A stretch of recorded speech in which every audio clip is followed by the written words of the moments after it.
My name is Katlego Mabusela, and yeah, I used to be the ideas guy, but now I'm the drive time guy.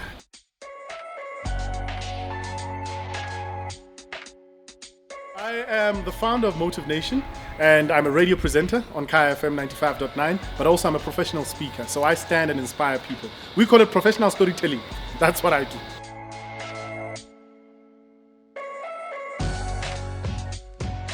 Sure. Big highlights. Joining KayaFM was a big thing, but as a speaker, I remember the first talk I did. That was a big one. The first paid talk I did was for African Bank, and I absolutely enjoyed it. I mean, I was terrified. I was so scared, but I got there, and people loved it. And I realized that the message was bigger than me. It was bigger than my fears. It was bigger than anything I'd ever been afraid of. So that was a really, really big one for me.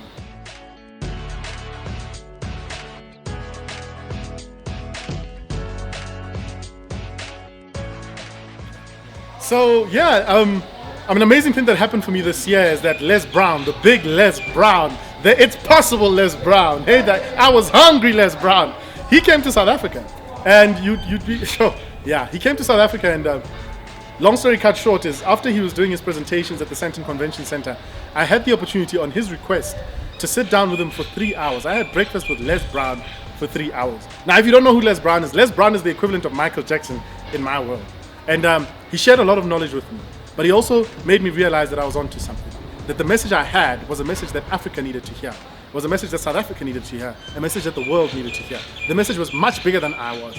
And I was like, I need to do this. I cannot stop, under no circumstances. Once you sit down with Les Brown and you stop, why? You must keep going. So yeah, it was really awesome to spend some time with him. An amazing, amazing man, and I thank him for the time that he spent with me.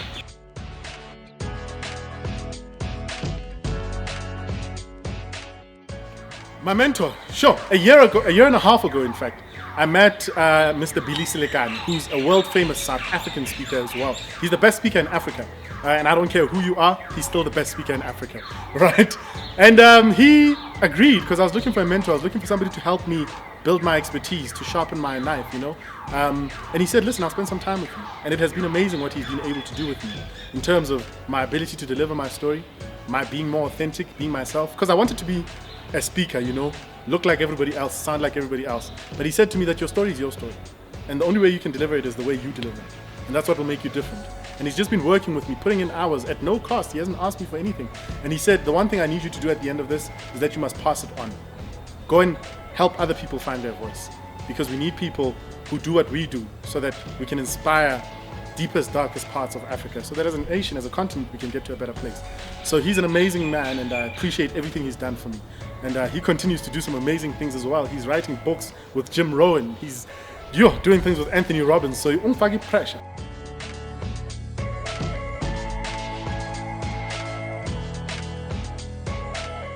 What drives me is my mom, my brothers, and the people who care about me. You know, when life is not working out and you don't have things around you, those are the people that are constant. And I just wish that all the time that they've spent and they've poured into me, they will see it come to something worthwhile, because they've been so kind, they've supported me, and I appreciate that. So where I grew up, I was born in Mafikeng, a small little village in the northwest. Then I grew up in Garankuwa, actually. Garankuwa is also in the northwest, just outside of Pretoria. Eventually I came to the city of gold, because we all wanted to be here, wanted to make it happen in Johannesburg. And I went to University of Johannesburg, from which I went to Wits University. After which I actually found myself trying to put a business together. I was out on the streets of Johannesburg, just trying to connect the dots. And then I got into radio, and the story has just become more elaborate. I was in radio at some point, then I fell out of radio, and I've been trying to get back into radio. And eventually I thought, I want to share my story, I want to inspire people, and I became an inspirational speaker. I started a business that did really well, and it failed, and I started other businesses. So yeah, in a nutshell, that's my story. It's one that's continuously evolving.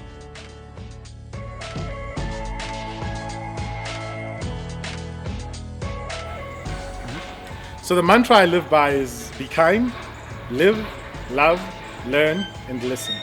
And the reason I like those principles is because I think the world could use more kindness. The world is a rough place, it's a difficult place. And oftentimes we get caught up in our own drama that we forget to be kind. And it's amazing what being kind does for the other person. The living part is that we get to do this thing once, man. So if you're gonna do it, make sure that you really, really experience every bit of it. Don't go to your grave with all the talents that were given to you, with all the gifts that were given to you. Just really live it on full all the time.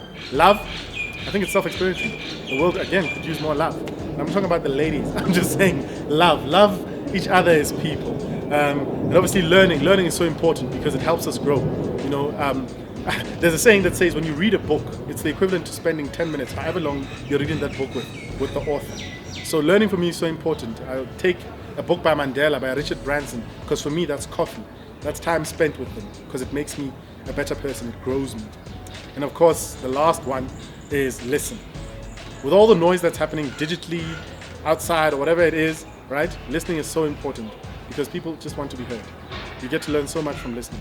You get to connect with people. You remember the things that everybody else doesn't.